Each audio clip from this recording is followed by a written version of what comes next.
오늘의 말씀은 신약성경 마태복음 5장 14절로부터 16절의 말씀입니다. 너희는 세상의 빛이라. 산 위에 있는 동네가 숨겨지지 못할 것이요 사람이 등불을 켜서 말 아래에 두지 아니하고 등경 위에 두나니 이러므로 집안 모든 사람에게 비치느니라. 이같이 너희 빛이 사람 앞에 비치게 하여 그들로 너희 착한 행실을 보고 하늘에 계신 너희 아버지께 영광을 돌리게 하라.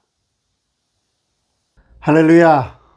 오늘도 우리의 삶 가운데 생명의 빛으로, 영광의 빛으로, 사랑의 빛으로 오신 그 예수님의 빛이 저와 여러분들의 가정의 삶에, 또 삶의 현장 속에 차고 넘쳐나고 가득가득 비춰지는 그 풍성함이 경험되어지시기를 주님의 이름으로 축복합니다.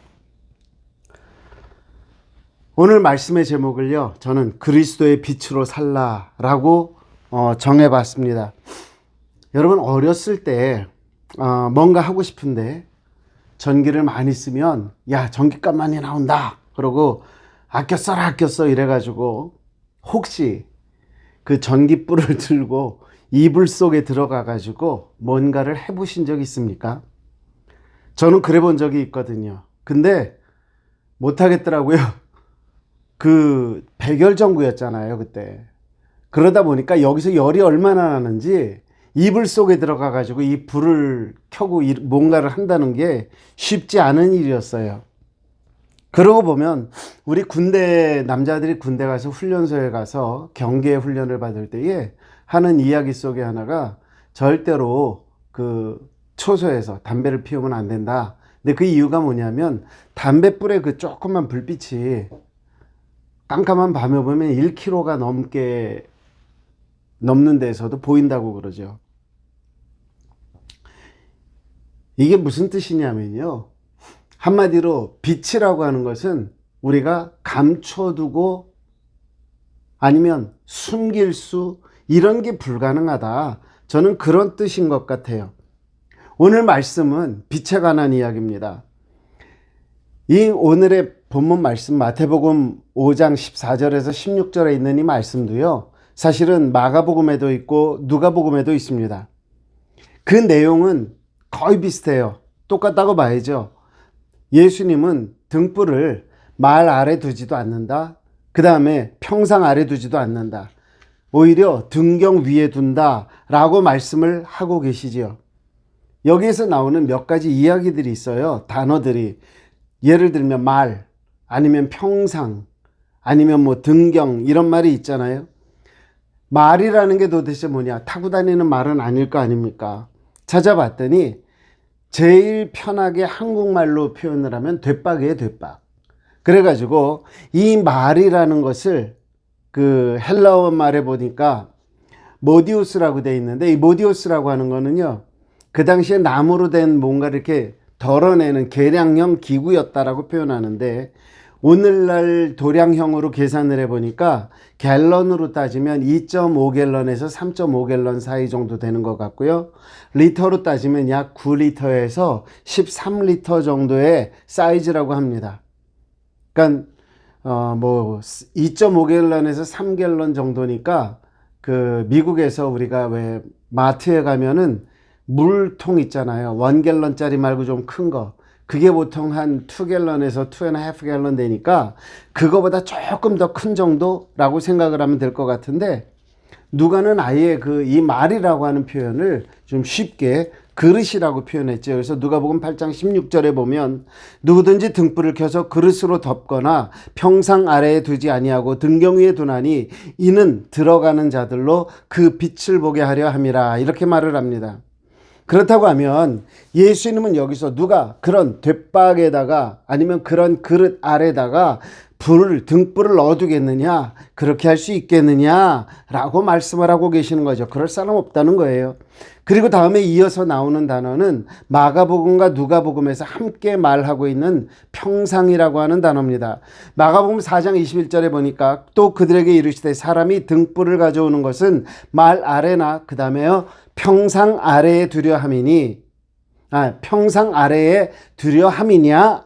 아니다라는 거죠. 등경 위에 두려 함이 아니냐? 이렇게 물어봅니다. 여기서 말하고 있는 평상이라고 하는 것은요, 클리네라고 하는 단어인데 성경에 약 10번 정도 등장을 합니다. 그런데 10번 중에서 무려 9번이 무엇으로 번역이 되고 있냐면 bed, 침대로 번역이 되고 있고요. 한 번만 책상이라는 말로 번역이 되고 있습니다. 그러면 이 말은 무슨 말이냐면은 이 클리네라고 하는 헬란 말은 그냥 일반적으로 그냥 침상, 침대 이렇게 번역을 해도 큰 문제는 없는 말이 되겠죠. 그러면 이 두 가지 말이라고 하는 그 뒷박 아래에다 불을 넣을 사람이 있겠느냐? 침대 밑에다 불을 넣을 사람이 있겠느냐? 없지 않겠느냐? 라고 말을 하는 속에서 우리가 알아야 될 건 뭐죠? 당연히 그럴 일은 없다라는 걸 전제로 하고 있는 거죠. 거기다가요, 그 당시에는 오늘날처럼 전기불이 있는 게 아니지 않습니까? 다 등불이었단 말이죠. 그거를 갖다 만약에 침대 밑에다 넣었다 그러면 어떤 일이 돼요? 불질르기로 작정을 한 거죠. 그렇기 때문에 그 당시에는 이 등불을 어디에다 올려놓느냐? 등경이라고 하는 것에 올려놓습니다. 우리 한국말에서 예를 들어 야후나 구글 가가지고 등경 그러고 탁 치잖아요, 한글로. 그러면 뭐가 그림이 어떤 이미지들이 뜨냐면 촛대 이미지가 잔뜩 뜨더라고요. 그러니까 쉽게 말하면 등경 위에라는 말은 촛대 위에 등불을 올려놓지 않겠느냐라고 하는 것을 이야기하시는 거죠. 그러면 이 비유를 한번 우리 조금만 더 생각해 보자고요. 말 아래 두지도 않아. 그치? 침대 아래 두지 않아. 너희는 이 등을 위에다가 올려놓는 거 아니냐. 왜? 다 비출 수 있도록 예수님은 지금 우리에게 그런 이야기를 해주고 계시는 거잖아요. 저는요, 예수님께서 이 말씀을 통해서 우리에게 분명히 전해주고자 하는 뜻이 있으실 텐데 그것이 무엇인가를 한번 조금만 더 생각해 보기를 원하거든요. 빛이라고 하는 말이 나오고요. 거기에 내려놓지 않는다라는 말이 있고요.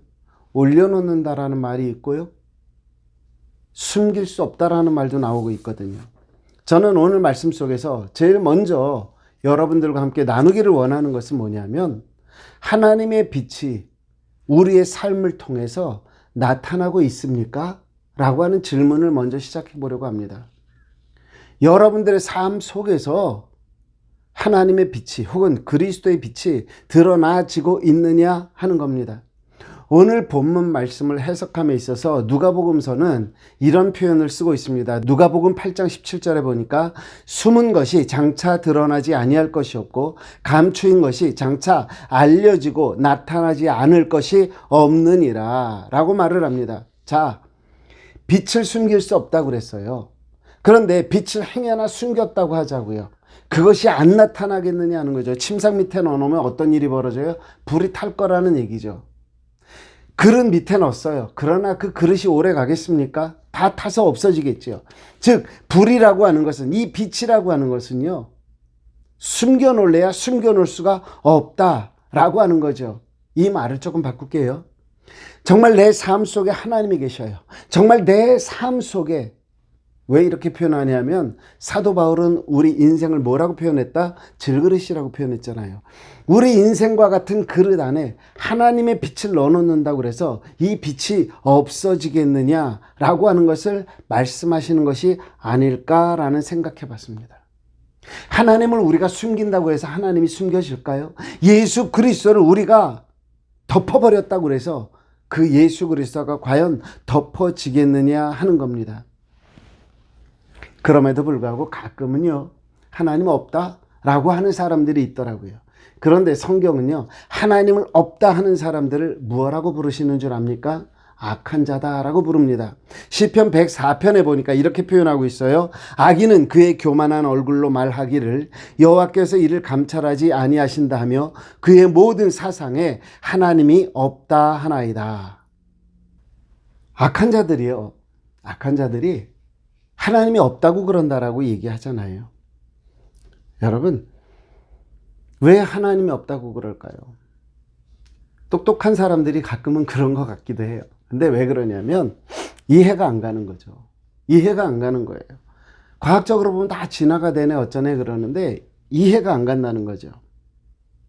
그런데 여러분, 이 우주의 크기가 우리가 상상할 수 있는 그 한계 너머에 있는 크기인데, 과연 우리가 이 우주를 만드신 누군가가 있다면 그분을 이해하는 것이 가능할 거라고 생각하십니까? 그런 부분에 있어서 성 어거스틴의 이야기는 우리에게 깨닫게 하는 바가 있습니다. 어느 날 어거스틴이 꿈을 꿨습니다. 그런데 어거스틴의 머리가 복잡합니다. 왜? 삼위일체라는 것을 어떻게 설명하고 어떻게 이해해야 하느냐 이거죠. 하나님이 선은 알겠다. 그런데 성경을 아무리 봐도 악은 도대체 어디서 나온 것이냐. 기독교의 교리를 논리적으로 따지고 이해하려고 애를 써봤지만 도저히 안 되는 거예요.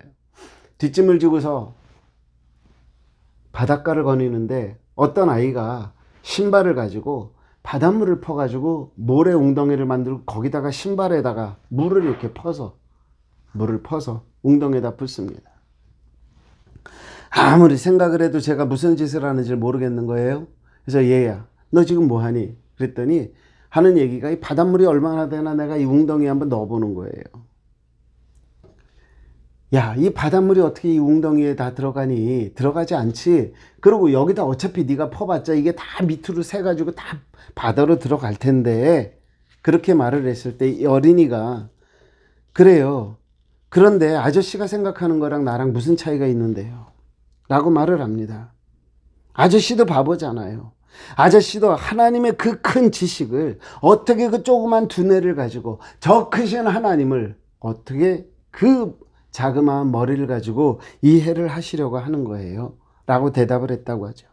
그 후에 어거스틴의 변화는 뭘까요? 이해가 아니라 믿음이다 라는 거로 그가 변하게 됩니다. 이 이야기처럼 우리는 과연 우리의 작은 삶으로 하나님의 빛, 하나님의 하나님 되심을 차단할 수 있을까요? 막을 수 있을까요? 아니요. 우리가 할 수 있는 건 뭐냐? 하나님을 드러내는 것밖에 할 수 있는 게 없어요. 왜? 그 빛을 우리가 가릴 수 없기 때문에 그렇습니다.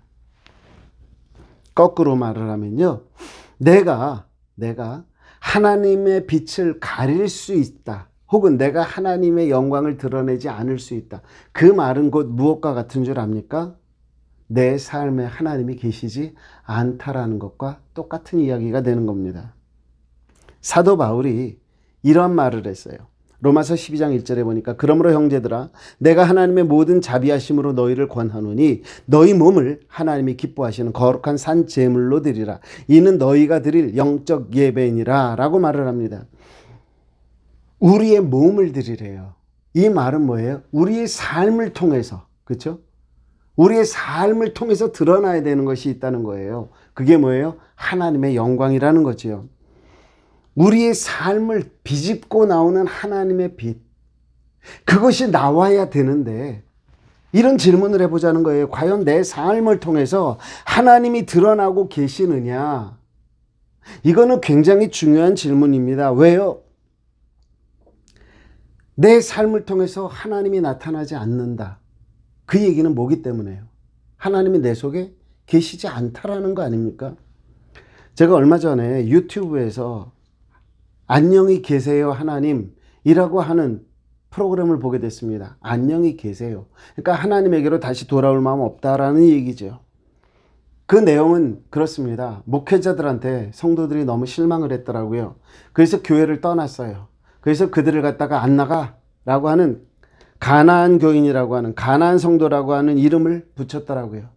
저도 과거에 사역을 했었던 목회자 중에 한 사람으로서 그 영상을 보면서 굉장히 마음이 아팠고 한쪽으로는 죄송했고 한 마음을 가졌습니다. 그러면서 동시에 제 마음에 뭔가가 먹먹해지는 이게 도대체 뭐지? 왜 이래야 되는 거지? 하는 것도 같이 느낄 수 있었습니다. 무슨 말이냐면 제가 묻고 싶은 것은 이거죠. 여러분, 목회자에게 실망을 해서 하나님을 떠날 수 있느냐라는 거예요. 조금 우리 현실적인 질문으로 해볼게요. 여러분 학교 가서 선생님한테 실망했어요. 그러면 여러분들 평생 동안 배우는 걸 포기하시는 겁니까? 그러실 예정이십니까? 저는요, 초등학교 때 저희 담임 선생님에게 굉장히 크게 실망한 적이 있었습니다. 제가 학교를 전학을 가게 됐어요. 그런데 전학을 갔더니 그 학교에서 그 각 학년, 그 각 반에 몇 명씩 상을 주더라고요. 시험을 보고 나면. 그런데 뭐 반에서 몇 등을 한 거를 갖다 전교석차로 해갖고 쭉 해서 주니까 뭐 몇 명 안 주는데, 제가 이렇게 공부를 해보니까 성적이 조금밖에 차이가 안 나더라고요. 상 받는 애들하고. 그래서 나도 좀 해봐야 되겠다. 그래갖고 마음을 먹고 한번 공부를 했습니다. 열심히 했어요. 그때 그 이불 속에 들어가서 제가 뭔가를 했던 그때였습니다. 근데 열심히 공부를 해서 이제 나중에 성적표를 딱 그 시험을 치르고 나니까 뭐가 틀렸고 뭐가 맞았고를 딱 아는데, 제가 대충 얘기를 들어보니까 제가 등수 안에 들었겠더라고요. 근데 나중에 선생님이 성적표를 주는데 보니까 성적이 틀렸어요. 그래서 이상하다 싶어서 선생님한테 갔죠. 선생님, 제 시험 점수가 이상하게 나왔어요. 왜 그러냐고. 그래서 보자고.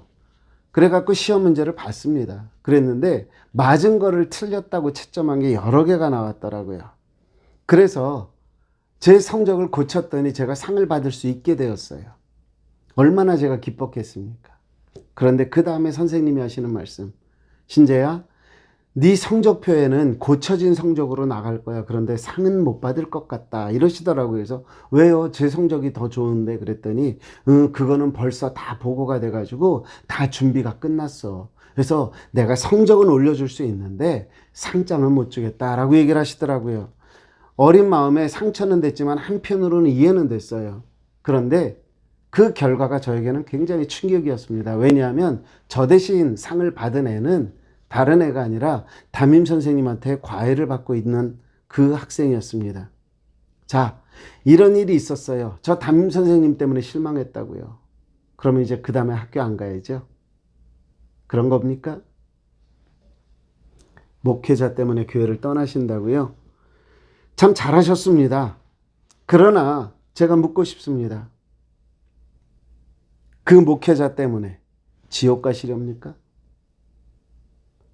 여러분들의 영생과 그 목회자의 잘못된 목회자를 만난 그것과 맞바꾸시겠느냐 하는 겁니다. 그런 면에서 저는 이런 질문을 추가하고 싶습니다. 여러분들이 만약에 목회자 때문에 실망해서 교회 어쩌고 이야기를 하신다면 여러분들이 믿는 그분이 하나님이 맞습니까? 저는 그거를 묻고 싶어요. 하나님 믿으면서도 실망이 되시던가요? 만약에 하나님을 포기할 수밖에 없는 정도의 상처를 받았다? 잘 포기하셨습니다. 그 대신 분명히 기억하십시오. 여러분들은 하나님을 믿은 것이 아닙니다. 그저 교회를 잘 다니신 겁니다. 하나님은 그렇게 가볍게 포기해도 될 만큼 그런 분 아닙니다. 제가 이렇게 말씀드릴게요. 저는 제 평생을 살아오면서 사역 이외에는 생각해 본 적이 없었던 사람입니다. 그런데 제가 사역을 접었다고요. 그런데 제가 하나님을 포기했습니까? 아니요. 사역은 안 해도 돼요. 그러나 제가 믿는 하나님을 포기할 수는 없더라고요. 여러분들이 목회자 때문에 상처를 받았다면 저는 성도들 때문에도 상처받았습니다. 제가 떠나게 된 이유는 성도들 때문이었습니다. 적지 않은 이유입니다. 그러나 저는 그분들에 대해서 아무런 마음 없습니다. 왜요? 하나님이 인도하셨다라는 것을 믿기 때문에 그렇습니다. 여러분, 하나님을 제대로 믿으면 떠난다라는 말은 있을 수가 없는 것 아닙니까? 그래서 제가 또 이런 생각을 해봤죠. 왜 사람들은 하나님을 믿다 말고 떠날까? 그러면서 문득 생각난 게 누구냐? 사도 베드로입니다. 베드로가 어느 날 예수님께서 이렇게 말씀하시죠. 이제 내가 죽어야 된다. 너희들의 죄를 지고 죽어야 된다.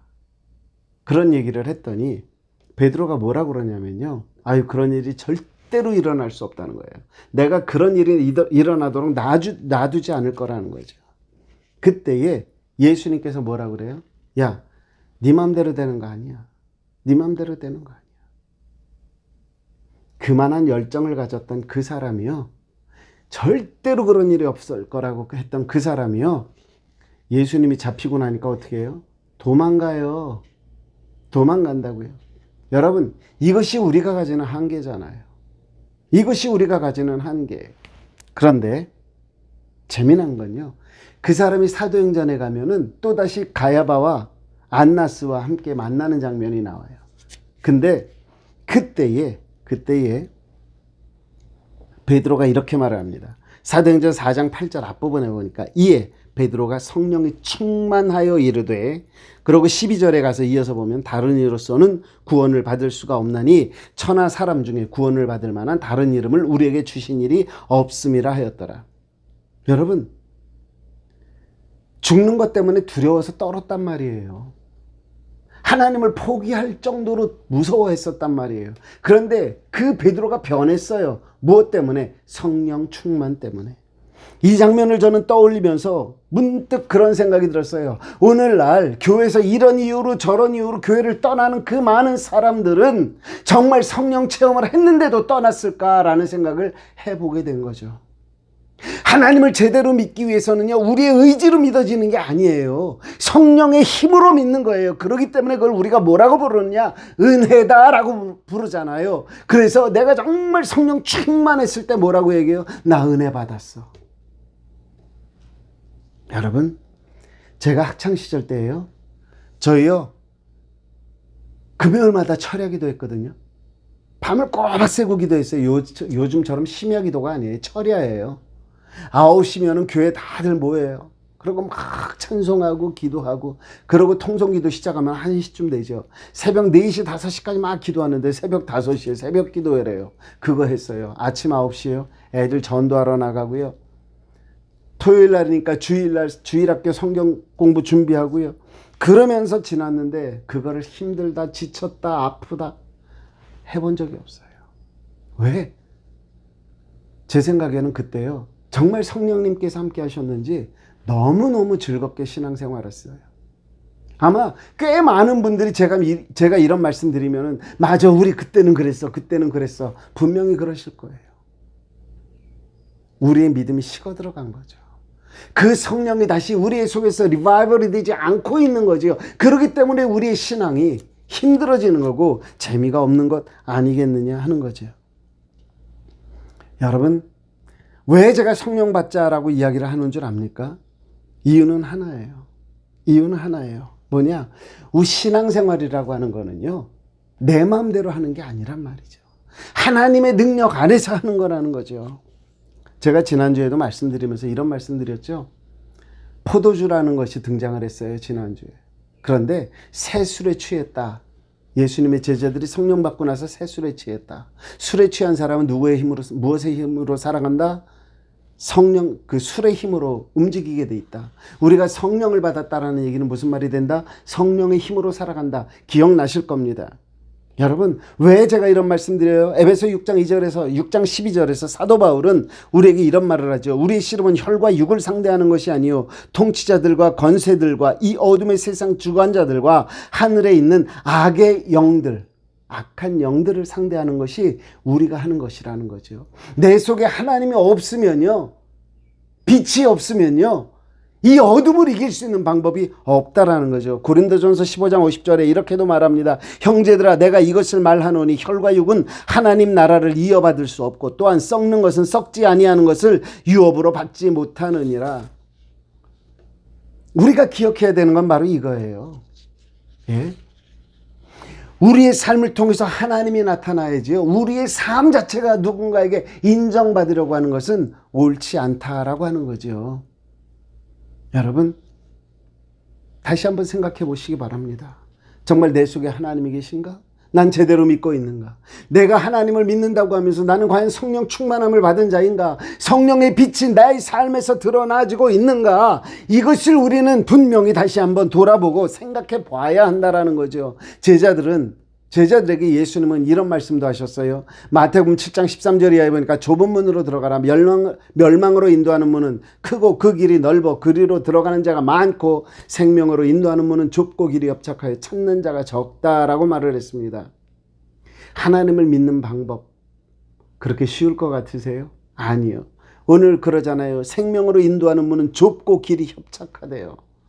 찾는 자가 적대요. 여러분, 저는 이 말이 그렇게 저에게 와서 닿아요. 찾는 자가 있어야 된다는 거예요. 그 생명의 길을 찾아야 찾아지는 거예요. 그냥 주어지는 거, 뻥 뚫린 것처럼 보여지는 게 아니에요. 생명의 길은 끊임없이 노력하고 끊임없이 은혜를 구하고 성령의 힘으로 찾아가는 길이다라는 거죠. 그리고서 이어주시는 말씀이 마태복음 7장 15절 이하에 이렇게 됩니다.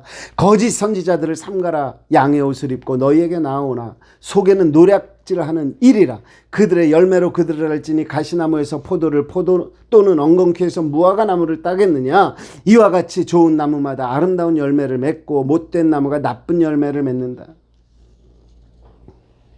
여러분, 거짓 선지자들을 삼가라. 삼가란 말은 조심해라, 주의해라 라는 말인데요.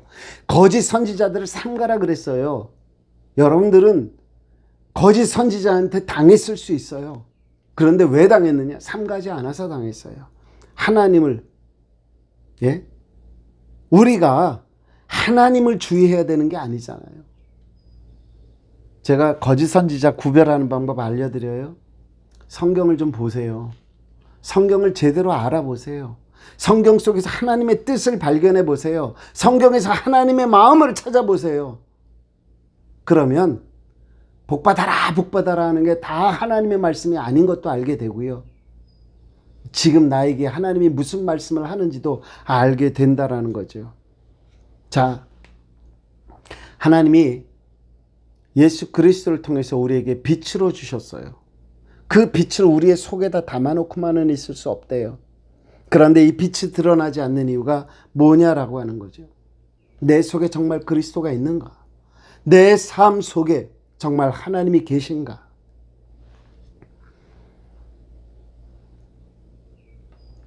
제가 이렇게 물어볼게요.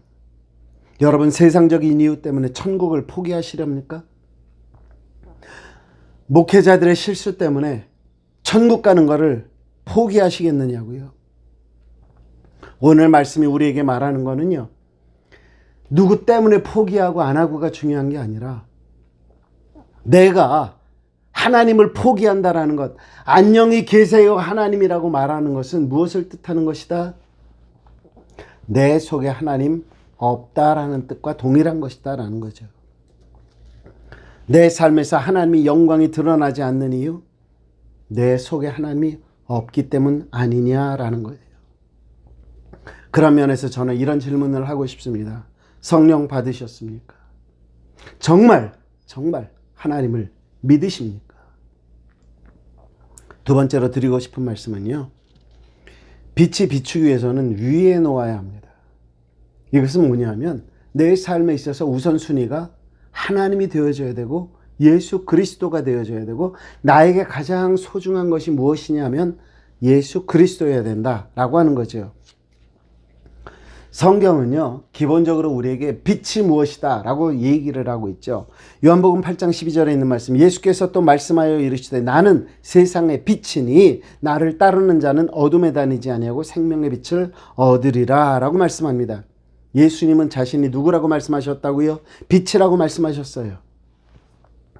그 예수님은요, 우리가 딴 데다 처박아 놓으라고 말씀하시는 게 아니라 내 삶의 위에 올려놓고 남들에게 드러내라 라고 말을 합니다. 오늘 말씀에서 보면 등불을 어디에다 놓는다고요? 등경에다 놓는다고요? 촛대에 놓는다고요? 우리말에는 그렇게 돼 있지만은요, 사실 이건 유럽 쪽으로 보면은요, 유럽에서 말하는 이 등경은 무엇을 얘기하냐면 샹들리에를 얘기합니다. 그래서 옛날에 뭐 오페라 하우스 같은 데서 이제 그런 오페라가 열리잖아요. 그러면 이 위에서부터 샹들리에가 쫙 내려와요. 그리고 그 등에다가 불을 다 붙여요. 그리고 다시 막 당겨서 그걸 올려요. 그거를 밝게 만들고 어둡게 만들고 하는 그런 일들을 했습니다. 중요한 거는 뭐냐? 이 등불의 역할이 뭐냐라는 거죠. 등불은 뭐다? 밝히는 거다. 그러면은 이 빛과 동일한 개념 속에서 싸우고 있는 존재적인 의미는 뭐냐? 어둠이라고 하는 거죠. 그래서 빛이 있다라는 얘기는 어둠이 물러가는 거예요. 빛이 없다라는 얘기는 어둠이 감싼다라는 이야기지요. 그렇기 때문에 예수님은 제자들에게 이런 말씀도 주셨죠. 요한복음 12장 46절에 보니까 나는 빛으로 세상에 왔나니 무릇 나를 믿는 자로 어둠에 거하지 않게 하려 함이다 라고 얘기를 했어요. 그럼에도 불구하고 어떤 성도님들은 참 대책 없이 어둡게 살아가시는 분들이 있어요. 그 이유는 뭐냐면 성경이 그 이유도 말하는데 요한복음 3장 19절 그 정죄는 이것이니 곧 빛이 세상에 왔으되 사람들이 자기 행위가 악함으로 빛보다 어두움을 더 사랑한 것이다 라고 이야기를 하죠. 즉 내가 예수 그리스도로 말미암아 밝은 빛의 삶을 살아야 되는데 그렇게 못하는 이유는 뭐냐? 내가 악하기 때문에 예수 그리스도에게로부터 등을 지고 어떻게 한다? 어둠의 삶을 산다라고 하는 거죠. 그것이 껍데기로 종교 생활을 잘하는 것과는 무관하다라는 걸 아셔야 돼요. 왜? 바리새인들이나 사두개인들은요. 율법적으로는 누구보다도 뛰어난 사람들이었어요. 그러나 예수님을 거역했어요. 그리고 그를 오히려 예수 그리스도를 죽이는 데 앞장섰어요. 어둠의 사람들이 되었다고요. 그 이유가 뭐라고요? 행위가 악하고 그들이 어둠을 더 사랑했다라고 이야기를 합니다. 그리고 이어서 주시는 말씀 요한복음 12장 35절에 예수님이 하시는 말씀은 예수께서 이르시되 아직 잠시 동안 빛이 너희 중에 있으니 빛이 있을 동안에 다녀 어둠에 붙잡히지 않게 하라. 어둠에 다니는 자는 그 가는 곳을 알지 못하느니라. 여러분, 어둠을 다니는 사람들은 자기가 뭐 하는지 모른대요. 이게 답입니다. 예? 옛날에 우리 그 역사적인 그 영화나 드라마를 보면 이런 표현을 쓰죠. 내 죄를 내가 알렸다. 그런 표현을 쓰죠. 정말 저와 여러분들의 문제가 뭔 줄 압니까? 죄가 죄인데 죄인지를 몰라요. 그래서 우리는 회개할 게 없다고 생각해요. 그런데 그 죄를 남이 나한테 말해주죠. 그건 지적질이에요. 기분 되게 나빠요. 내가 깨닫죠. 그럼 뭐예요? 은혜예요. 그럼 내가 깨달으려면, 내 죄를 깨달으려면 어떻게 해야 되느냐는 거예요. 간단해요. 성경 읽으시면 돼요. 성경이 죄라고 하는 건 다 죄인 거예요. 성경이 아니다 그러면 아닌 거예요. 성경이 맞다 그러면 맞는 거예요. 왜 그 기준이 분명히 있는데 왜 이것 때문에 왜 저것 때문에 라고 얘기를 하면서 스스로 상처를 받느냐 하는 거죠. 제가 앞서도 말씀드렸죠. 제가 지금 확인해야 되는 거는 뭐냐? 내가 정말 믿는 하나님이 진짜 하나님이냐 가짜 하나님이냐 라고 하는 거죠. 또 내가 알고 있는 말씀 이게 진짜냐 아니냐 성경을 읽으면서 확인을 해야 될 거 아닙니까?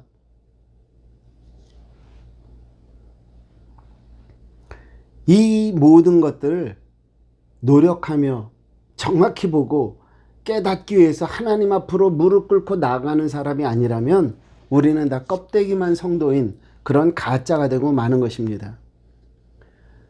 여러분도 아시듯이 저는 하나님의 일을 한다고 하다가 지치고 힘들어서 사역을 내려놨습니다. 그런데 오늘 말씀은 저에게 정말 큰 힘이 됩니다. 왜? 제 속에 있는 말씀을 전할 수 있어요. 그런데 이 전하는 일을 더 재밌는 건 멈출 수가 없게 되었다라고 하는 거죠. 여러분들에게는 죄송하지만 저보고 이 설교를 왜 하느냐. 어떤 분이 그러더라고요. 저한테. 듣는 사람이 별로 없는 것 같아요. 한 20, 30명 겨우 되는 것 같은데 어떨 때는 열 몇 명밖에 안 되고. 그래서 제가 그분에게 이렇게 대답했습니다. 괜찮아요. 얼마나 많이 듣는가 또 물론 저에게 힘이 될 수 있겠죠. 그러나 제가 전하지 않으면 제가 죽을 것 같아서 전합니다. 라고 제가 말씀을 드렸습니다. 팬데믹이 좀 정리가 된다고 그러면서 제가 최근에 다시 일을 시작을 했어요. 하루에 9시간을 일을 하는데 그중에 8시간 30분 정도는 서서 일을 합니다. 생각보다 힘들더라고요. 집에 오면 지쳐가지고 그냥 바닥에 그냥 누워있기가 일쑤입니다. 그럼에도 불구하고 말씀 전하는 일을 멈추지는 않으려고 합니다. 그래서 더욱 성령의 기름 부으심이 필요하더라고요. 말씀을 읽으면서 깨달아지고 그 깨달아짐이 저를 움직이고 있는 것을 제가 느끼기 때문입니다. 여러분, 하나님이 원하시는 일은요, 우리가 억지로 해서 되는 게 아니에요. 그게 힘들어서 그만두는 것도 아니고요. 그럼 이제 이런 말씀 드릴 수 있죠. 저는 제가 제 열심으로 사역을 했었던 것 같아요. 제 열심으로. 여러분들은 어떠신가요?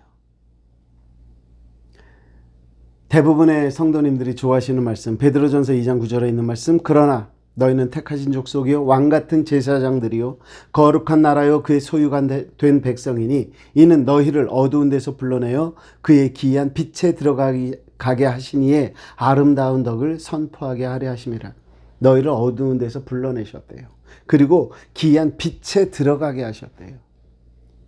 이것이 바로 성도입니다. 그렇기 때문에 우리 속에 있는 빛을 어떻게 할 수가 없어요. 드러낼 수밖에 없어요. 그리고 그 영광을 올려드릴 수밖에 없다라고 하는 거죠.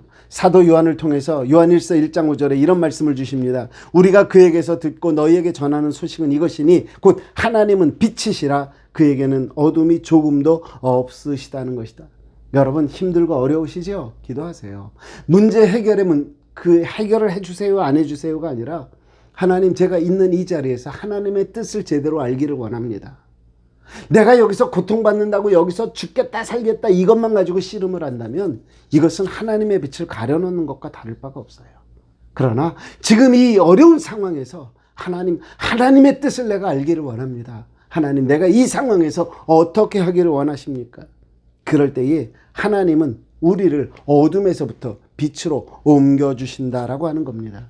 분명히 말씀드립니다. 빛은 그리스도이십니다. 빛은 하나님이십니다. 이 빛으로 비추는 세상에서 하나님의 자녀로 또 이 빛을 세상에 비추는 그리스도인으로서 그 삶을 감당하는 저와 여러분 모두가 될 수 있게 되기를 주님의 이름으로 축복합니다.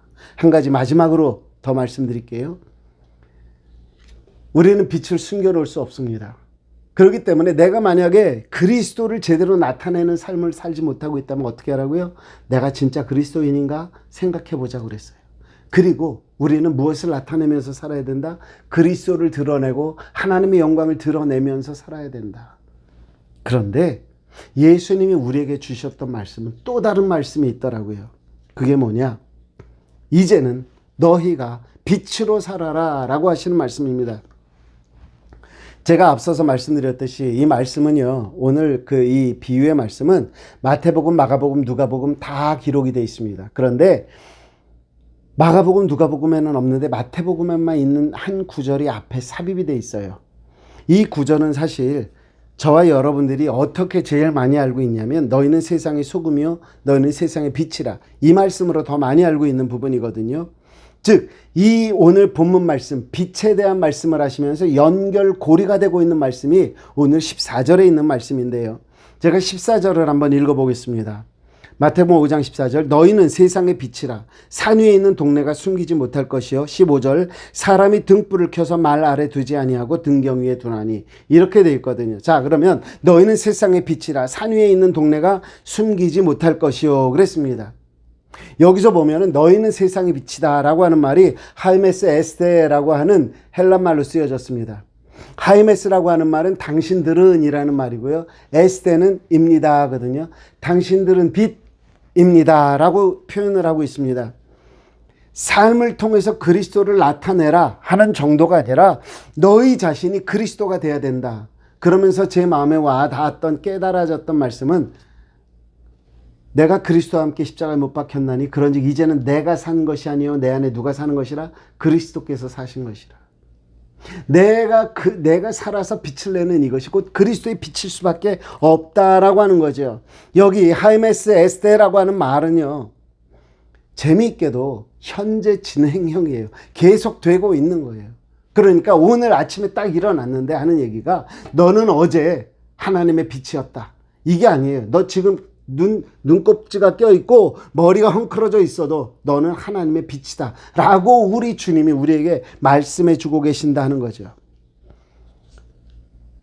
뭐 이게 우리에게 좀 스트레스가 될 수 있을까요?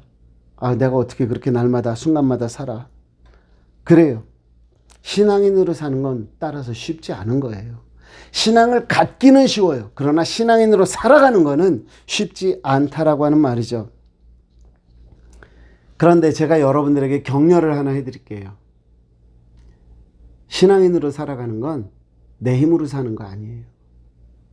지난주에 말씀드렸던 것처럼 성령의 힘으로 살아요. 제가 왜 이렇게 말씀드렸느냐? 아까도 잠깐 말씀드렸지만 베드로가 어땠다고요? 성령 받기 전에는 무서워서 덜덜 떨던 사람이죠. 그런데 그가 성령을 받았어요. 그러고 나서 어떻게 변합니까? 어느 날 성전 미문 뷰티풀 게이트라고 하는 아름다운 문으로 들어가고 있어요. 기도 시간이 됐어요. 가고 있는데 태어나면서부터 앉은 매가 거기 딱 있는 거예요.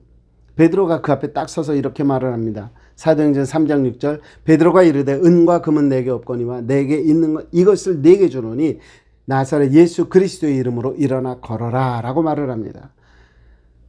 베드로는 자기 주제를 알았던 사람이에요. 그래서 자기가 할 수 있다고 생각하지 않았어요. 그 대신 내가 할 수 있는 거는 내 속에 있는 예수 그리스도를 너에게 주는 거야 라고 이야기를 합니다. 그 예수님이 너와 함께 하시면 너 일어날 수 있는데 일어나 라고 하니까 일어났다라는 얘기죠. 저는 이것이 우리가 빛으로 살아가는 방식일 거라고 생각해요. 누군가가 저보고 잘났다고 그래요. 야, 너 참 잘났다. 내가 잘났어. 그런데 사실은 내가 잘난 게 아니야. 누가 잘난 거야? 예수 그리스도가 잘난 거야. 너 이거 정말 잘했어. 알아 나도. 내가 잘했어. 그런데 사실은 내가 잘한 게 아니야. 누가 잘한 거다? 예수 그리스도가 할 수 있게 해주셔서 한 거다. 어쩌면 오늘날 교회를 안 다니겠다고 하는 그 실망한 많은 성도들이 왜 실망을 했는지를 따져보면요. 사실 그 속에 무엇이 없어요? 그리스도가 없어요. 말씀이 육신이 되었다고 그러니까 정말 깊은 말씀의 체험이 없어요. 깊은 은혜의 체험이 없어요. 뜨거운 영적 체험이 없어요. 그러고 나니까 어떻게 해요? 교회에서 사람들 하는 꼬라지를 보니까 에이 그 교회 안이나 교회 밖이나. 저는 이렇게 생각해요. 교회 안과 교회 밖의 차이는 뭐다? 교회 밖에는 자기가 죄를 지어도 아닌 척하고 살아가는 사람들이고요. 교회 안에는 더 큰 죄를 지었을지언정 내가 죄인입니다 할 수 있는 사람이 교회 안에 남는 거라고 저는 생각을 해요. 죄인들끼리 모였어요. 그런 면에서 교회는요 영적인 종합병원일 수밖에 없어요. 거기 와서 아이고 의사도 환자네. 의사도 환자일 수 있죠. 네? 암 전문의가 자기가 몸에 암을 달고 살면서도 암을 고치는 경우도 있잖아요. 여러분, 우리가 하나님을 제대로 믿는다라고 하는 게 뭐냐? 그거는요, 그리스도를 정말 내 삶에 모시고 사는 거예요. 이것보다 중요한 거 없다고요. 이것보다 중요한 거 없다고요. 그래요. 헌금 많이 하는 거 중요해요. 교회에서 봉사하는 거 중요해요. 그거 무시하자는 얘기가 아니에요. 그러나 하나님 없이 그리스도 없이 성령 충만함 없이 하는 봉사는 지치게 돼 있고요. 짜증나게 돼 있고요. 누구 때문에라고 시험 들게 돼 있다고요. 그런데 내가 하나님을 바라보는데요. 나 같은 것이 감당할 수 있게 해주신 것이 감사하기만 한데요. 어떻게 안 하냐고요.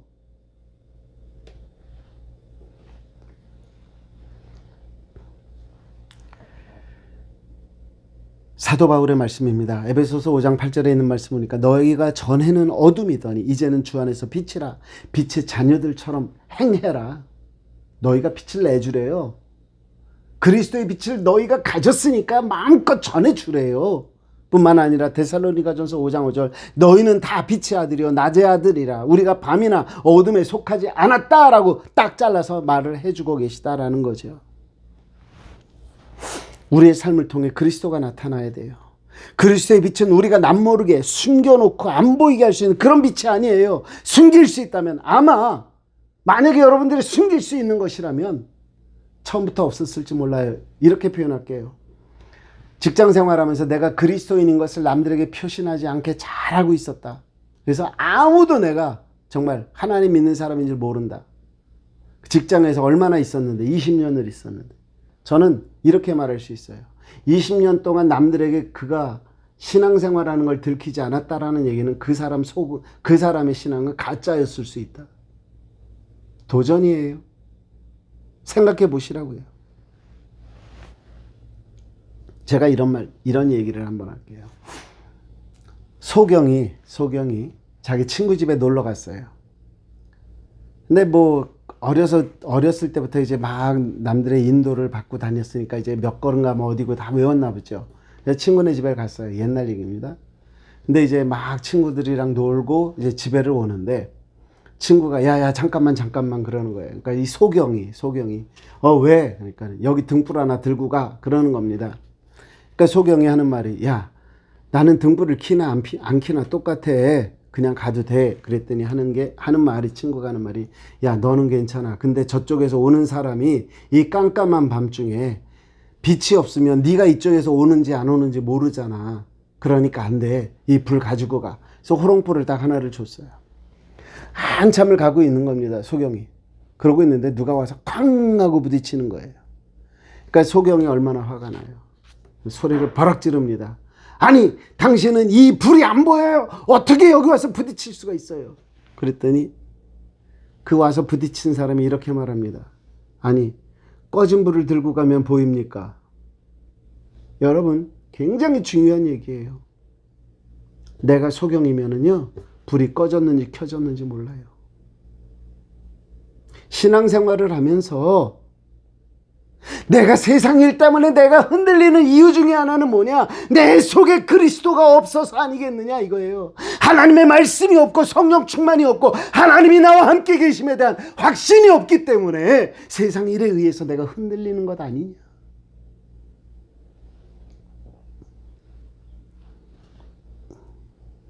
저는 오늘의 이 말씀이 우리 모두에게 믿음의 도전이 되었으면 좋겠어요. 내 삶을 통해서 그리스도의 빛이 드러나지 않는다는 것은 내 영적인 상태가 어떤 상태인지를 말해주는 겁니다. 내 영적 상태가 소경이거나 아니면 내가 예수 그리스도를 모시지 못했거나 내가 은혜 체험을 하지 못했거나 성령 체험을 하지 못했거나 성경을 아무리 읽어도 재미없는 그냥 까만 글자에 불과하거나 빛은 분명히 그리스도입니다. 숨겨서 숨겨지는 게 아니에요. 우리의 삶에 투영돼서 나타나고요. 우리 삶에서 존귀와 영광을 받으시는 자리에 나타나셔야 하는 그리스도입니다. 주님은 우리에게 우리의 삶에서 그리스도를 드러내라고 확실하게 말씀하십니다. 바라기는요, 우리 한 사람 한 사람의 삶 속에서 그리스도를 나타내고 나의 삶을 통해서 그리스도의 빛 되심을 나타내는, 그래서 그리스도의 빛으로 살아가는 그 삶이 하나님과 그리스도에게 인정받는 참된 그리스도인 예수 그리스도를 모시고 예수 그리스도의 빛을 발하는 하나님의 자녀 될 수 있게 되기를 주님의 이름으로 축복합니다. 좋으신 아버지 감사합니다. 우리를 붙잡아 주시고 인도하여 주시고 하나님의 빛으로 살아갈 것을 명령하셨는데 과연 내 속에 그리스도가 있습니까? 빛이 있습니까? 돌아보게 하시고 내 영적인 상태가 소경이 되어서 내 심령의 불이 꺼졌는지 켜졌는지도 알지 못하는 그러한 삶을 살아가는 저희들 되지 아니하도록 오늘도 하나님 앞에 말씀 앞에 무릎 꿇어서 하나님 내가 눈을 떠서 보게 하여 주시옵소서. 하나님의 기이한 것들을 보게 하여 주시옵소서. 구하며 성령으로 우리의 눈이 띄어지고 하나님의 빛을 전하는 저희들의 삶이 될 수 있도록 우리를 축복하여 주옵소서. 감사합니다. 예수님 이름으로 기도드립니다. 아멘. 한 주간도 말씀으로 말미암아 성령 충만함으로 말미암아 빛을 나타내는 하나님의 자녀들로 살아가시기를 또 승리하시기를 주님의 이름으로 축복합니다.